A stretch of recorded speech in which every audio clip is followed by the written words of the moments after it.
তিৱা সাহিত্য সাংস্কৃতিক পৰিষদৰ নৱনিৰ্মিত প্ৰশাসনিক ভৱনটো ৰাইজৰ কাৰণে উৎসৰ্গা কৰিবলৈ কৰিলো।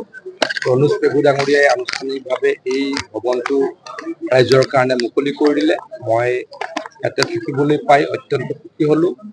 তিৱা সাহিত্য সাংস্কৃতিক পৰিষদে মধ্য অসমৰ সকলো জাতি জনগোষ্ঠীৰ কাৰণে কাম কৰি আহিছে। অকল তিৱা সকলেই নহয়, তেখেতলোকৰ এলেকাধীন সকলোৰে কাৰণে কাম কৰি আহিছে আৰু ভালদৰে কাম কৰিব বুলি তেখেতলোকলৈ কেৱল আহ্বান জনাইছো। পৰিষদ তিৱা স্বায়ত্তশাসিত পৰিষদৰ ৪ৰ্থ বৰ্ষপূৰ্তিত আমি তেওঁলোকৰ বাবে নিৰ্মিত এটা নতুন প্ৰশাসনিক ভৱন আজি মই মন্ত্ৰী পীযুষ হাজৰিকা, বিধায়ক ৰমাকান্ত দেউৰী, বিধায়ক অতুল বৰা ডাঙৰীয়া আমি এই ভৱনটি উন্মোচন কৰিলোঁ।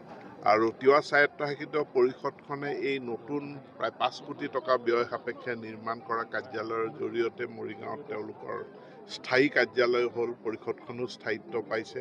গতিকে মই তেওঁলোকক অভিনন্দন জনাইছোঁ। প্ৰথম গুণোৎসৱৰ প্ৰথম দিনটো হ'ল স্বমূল্যায়ন।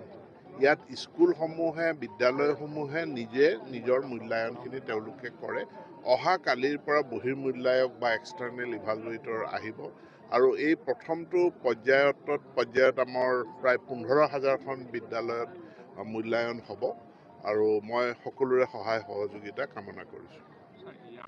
বিদ্যালয় এৰা নাই, মানে এই বিদ্যালয় এৰিছে বুলি ক'লে কথাটো ভুল হ'ব। প্ৰথম আগত আমাৰ যি বিদ্যালয়ত কিমান ছাত্ৰ ছাত্ৰী আছে তাৰ ডাটা আমি যিটো সংগ্ৰহ কৰোঁ তাৰ এটা বেলেগ ধৰণৰ প্ৰক্ৰিয়া আছিলে। এতিয়া আমি ইয়াত ফাইন টিউনিং কৰিছোঁ। আমি শিক্ষা সেতুৰ সৈতে কৰাৰ জৰিয়তে আমি ডাটা সংগ্ৰহ কৰিছোঁ আৰু এই ডাটা সংগ্ৰহ কৰোঁতে পূৰ্বৰ সংখ্যাতকৈ কিছু সংখ্যক কমি গৈছে। সেইটো মূল কথা নহয়, কিন্তু আমাৰ এটা চিৰিয়াছ প্ৰব্লেম আছে মাধ্যমিক পৰ্যায়ত ড্ৰপ আউট। আৰু এইটো বিশ্লেষণ কৰি দেখা গৈছে যে চাহ বাগিচা অঞ্চল, চৰ অঞ্চল আৰু জনজাতীয় অঞ্চলত আধাতে বিদ্যালয় এৰা বা ড্ৰপ আউটৰ সংখ্যাটো বেছি প্ৰবল। আৰু সেইটোৰ কাৰণসমূহো বিশ্লেষণ কৰা হৈছে যে বহু ক্ষেত্ৰত ওচৰত হাইস্কুল নথকাৰ কাৰণেও ছাত্ৰ ছাত্ৰীয়ে ME পাছ কৰাৰ পাছত বিদ্যালয়লৈ নাযায়। সেইকাৰণে 116খন চাহ বাগিচা মডেল বিদ্যালয় আমি স্থাপন কৰিলোঁ আৰু 100খন নিৰ্মাণৰত অৱস্থাত আছে। তাৰোপৰিও আমি ME স্কুলক হাইস্কুললৈ আপগ্ৰেড কৰা, হাইস্কুলক হায়াৰ ছেকেণ্ডেৰীলৈ আপগ্ৰেড কৰাৰ আমি ব্যৱস্থা গ্ৰহণ কৰিছোঁ যাতে ড্ৰপ আউট নহয়।